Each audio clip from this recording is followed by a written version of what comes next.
Hi, everybody. Welcome to the Apocrypha Apocalypse. I'm Gary Machuda, and we're going to finish our series on Josephus and dismantling this canonical interpretation, how pretty much all scholars look at Josephus's words in Against Appian as giving a canonical list. And there are a few in the minority that are against this, and I think eventually that's going to start growing very quickly for the reasons you saw in the series. It's been a long series. This is the 14th video of the series.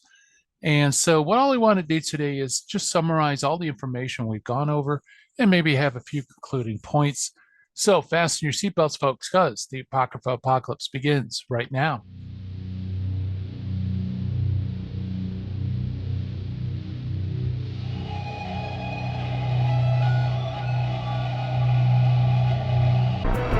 Okay, it's been a long series, so I think it's good just to kind of recap some of the highlights or lowlights of the canonical interpretation of Against Appian 137 through 41 or 42. We began our series by pinpointing exactly when did this canonical interpretation start. And it started with Eusebius, the church historian. When he quoted Josephus, he quoted him with a word that isn't there in any other manuscript, namely the word divine or theia. And that changes the whole interpretation of the text because it makes it appear that Josephus is segregating 22 books apart from later books because the later books were not of divine authority. And what we showed is, according to manuscript evidence, this is clearly something that's distinctly Eusebian. Either Eusebius added this word or the manuscript he had this word, but this is not a legitimate reading of Josephus. And since he has that word in there, we showed how even modern translations of Eusebius frame it so that it appears that he's giving a canon. They insert the word canonical when Eusebius actually doesn't use the word canonical. And again, this kind of doubles down on that interpretation. Now, I'm not faulting the translators per se, because he does have the word divine in there, and that does kind of couch it in a canonical sense. But if they had stuck closer to what Eusebius actually said, you wouldn't have that weighing in favor of the canonical interpretation. So it starts with Eusebius, and this interpretation is eventually picked up in a Greek work by Haverkamp in the 1700s. Haverkamp puts theia, that word divine, in his preferred Greek text, although in the footnote he notes that this is from Eusebius. That's important because of the next step, which is the English translation of Eusebius done by William Whiston. William Whiston is quite a character. Theologically, he was kind of all over the map, but he made an early translation of Josephus. When I mean early, I mean 1700s. His translation, he translates the whole works of Josephus, not just Against Appian, but also the Jewish Wars and, of course, Antiquities of the Jews. And his translation becomes incredibly popular. And we showed how it goes through hundreds of editions and updates, and it becomes the most popular Greek translation of Josephus. And Whiston, relying on Haverkamp, includes the word theia. In fact, he also inserts a few other words of his own that makes it sound as if Josephus not only is propounding a canon, but the canon that he was propounding was already a long held belief. William Whiston's translation becomes incredibly influential. In fact, if you ever watch any videos on YouTube of someone who appeals to Josephus, chances are you'll see probably the latest edition by Erdman of Josephus through Whiston's translation.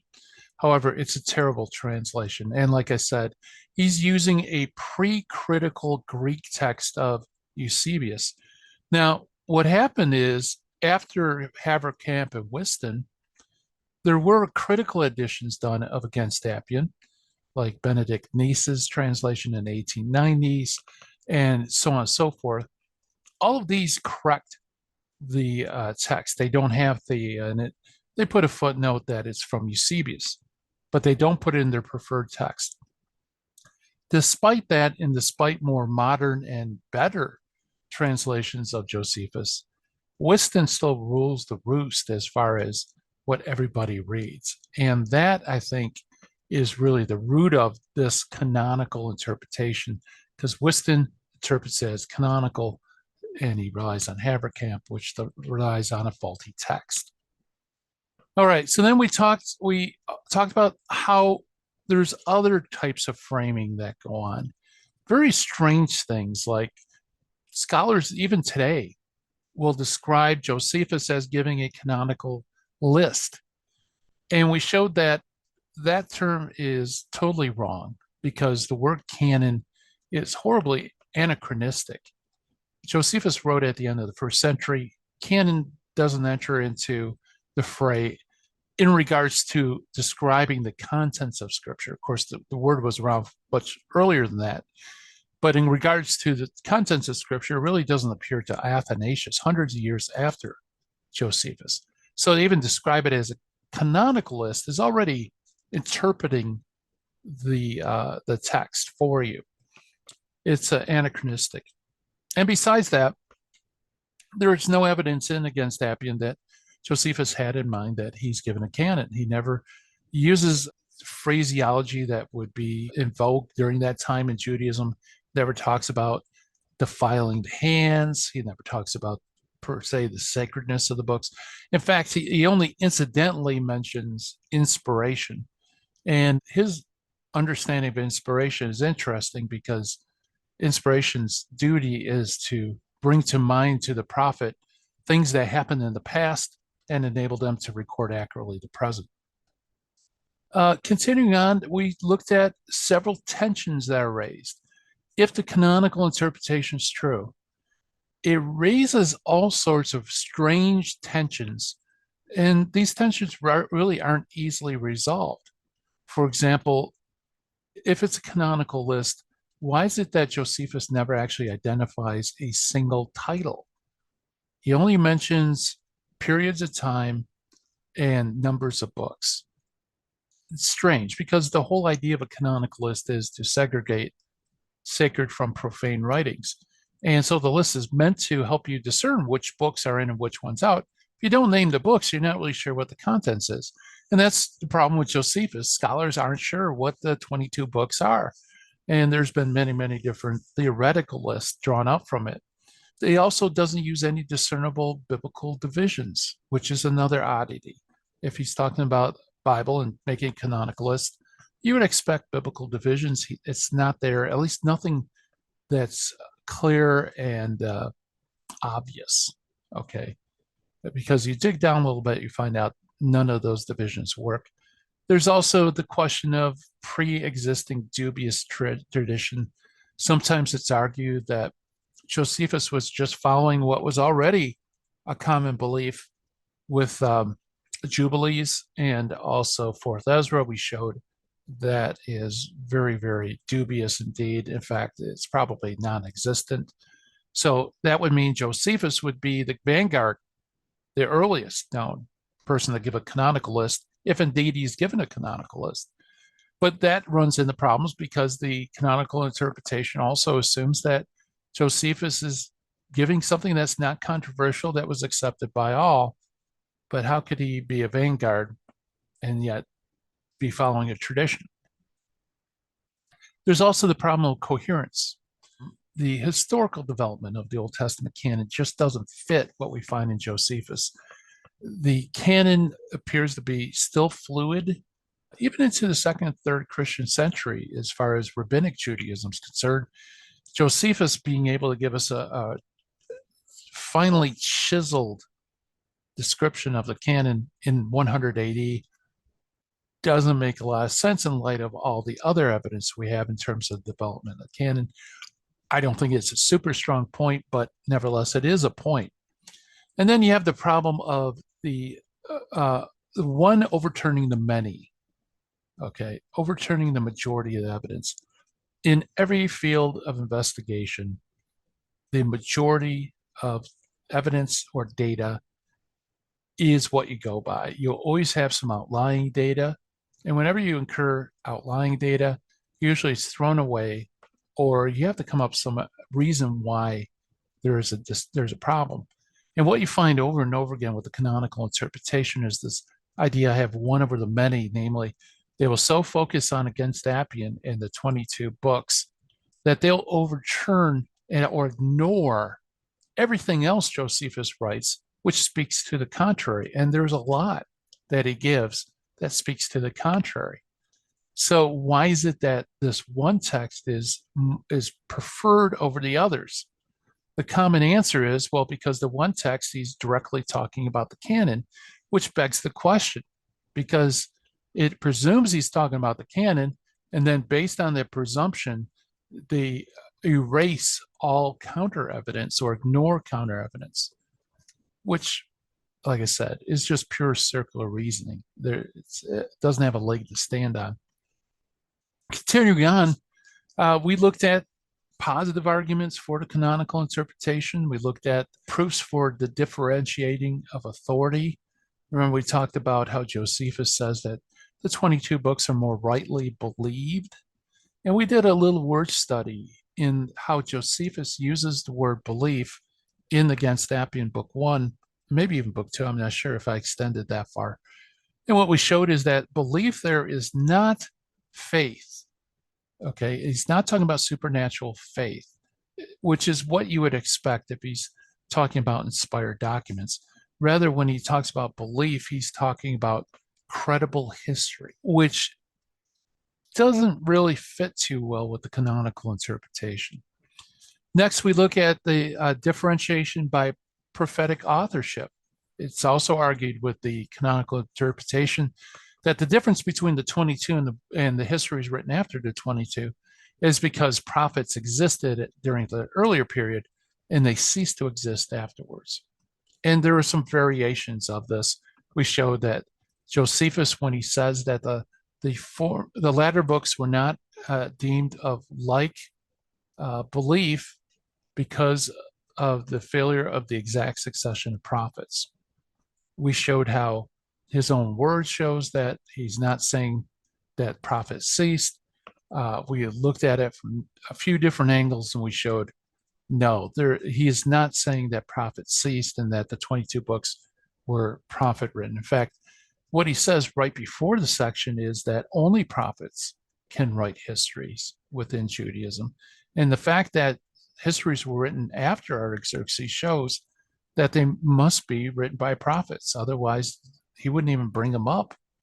Yes, and then we looked at a softer version of the prophetic succession idea.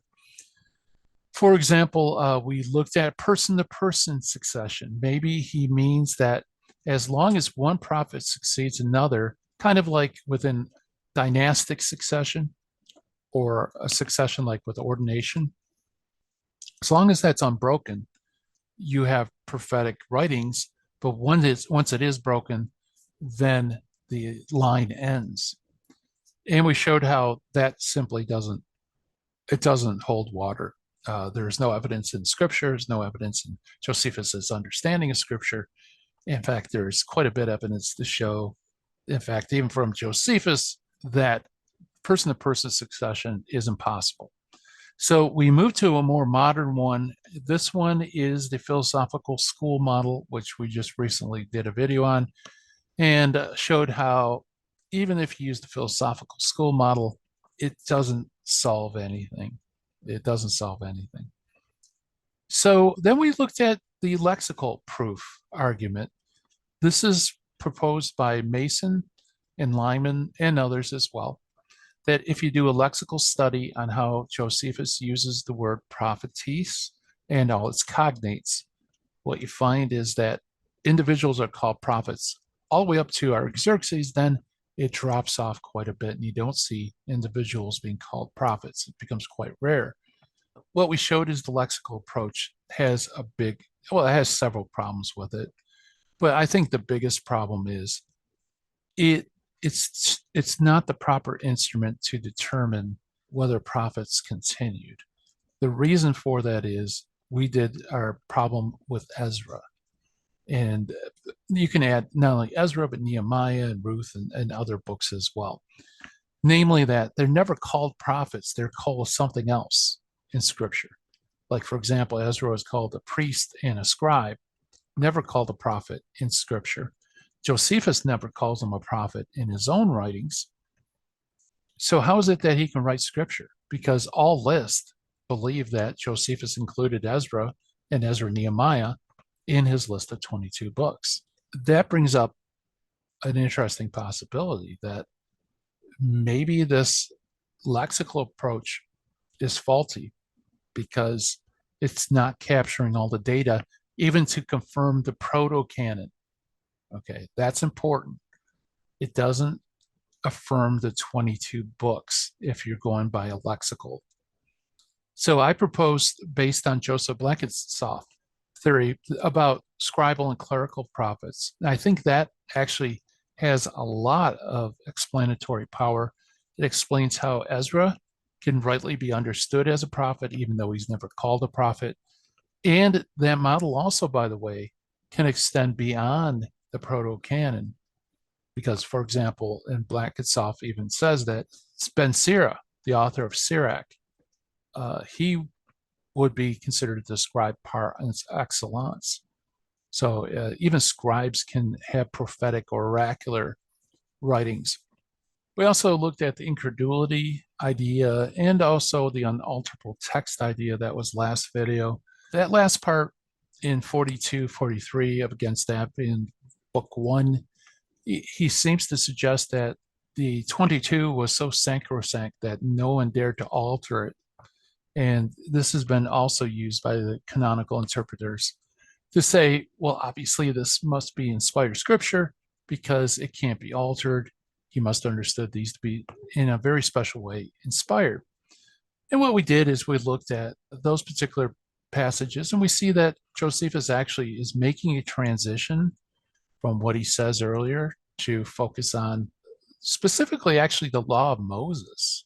And we showed how there's many pointers in this section that points to the fact that he's speaking about the law of Moses. And that's important because if you try to use this unalterable text idea, you run into some really huge tensions for Josephus, because we know that the stabilization of the Hebrew text just started beginning around the time when he was writing Against Appian. So this idea of a universal, unalterable text that, syllable or word for word accuracy, that was just starting to begin in Judaism. Josephus couldn't possibly mean that at this point in time. If he actually did mean it, that means either he was grossly exaggerating or he just plain out lied. There's other things too that are problematic. But I think the best explanation actually comes from Barclay's footnotes in his translation. I think nail it when he says that he's talking about the law of Moses. And what it means is that the Jews would not alter the text in such a way as to contravene the laws of Moses.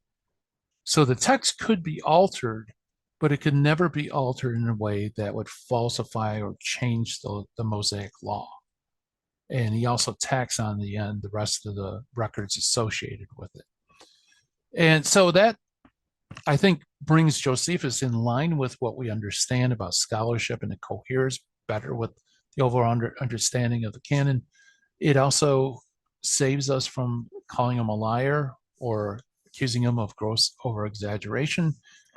And it also, by the way, makes the canonical interpretation kind of moot on this point, because there really is no distinction between the inspired and non-inspired works, since both could be altered.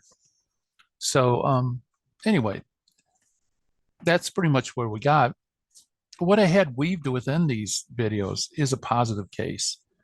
And I'm not sure which videos those are. I'm sorry, I wish I could give you the video numbers. But I give you, I think, the best understanding of what's going on in Against Appian based on Josephus's own words in against Appian prior to his discussion of the 22 books. And what we showed is that he is trying to argue against these these Greeks who are contesting his work called the Antiquities of the Jews, which trace Jewish history all the way back to creation. And the Greeks said, this can't be true because our Greek historians only recently mentioned the Jewish race, so it must be new. Josephus therefore needs to vindicate the earliest Jewish histories to prove them false. So what he does is he picks out a line where the Greek historians start beginning, and that's roughly around the time of Artaxerxes, the son of Xerxes, because Greek history begins sometime around the Persian invasion of Greece under Xerxes. And then what he does is he says, okay, let's look at some cultures that even the Greeks believe are the best, produce the best historiography. So he looks at the Babylonians, the Phoenicians, the Egyptians, and then he holds off. He says, then we'll talk about those in Judaism. Okay. And he goes through those different cultures. And what I've noted was there are certain things Josephus focuses on in which is a clear sign of superior historiography, namely that they're ancient, that they are continuous, they continuously make records. And he's juxtaposing this against the Greeks who never really kept records, that they're comprehensive, and that they are regulated, namely that it wasn't up to anybody to write a history. It was only the priest or the scribes or something like that. They were regulated.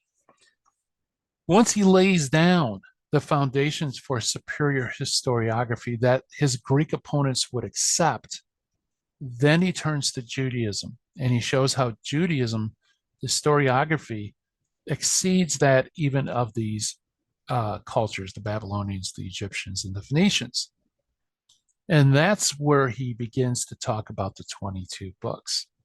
In fact, the whole section starts off that the Jews don't have myriads of conflicting accounts. And that's kind of like a jab at the Greeks, because the Greeks had tons of histories because anybody could write history. And he says, no, the Jews were more strictly regulated in that it was only up to the high priest and prophets to record history.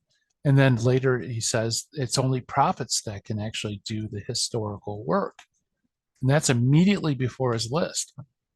And so he shows how within Jewish historiography, the 22 book period before Artaxerxes hits all those markers. They're ancient, they're continuous, they're comprehensive, and they're regulated.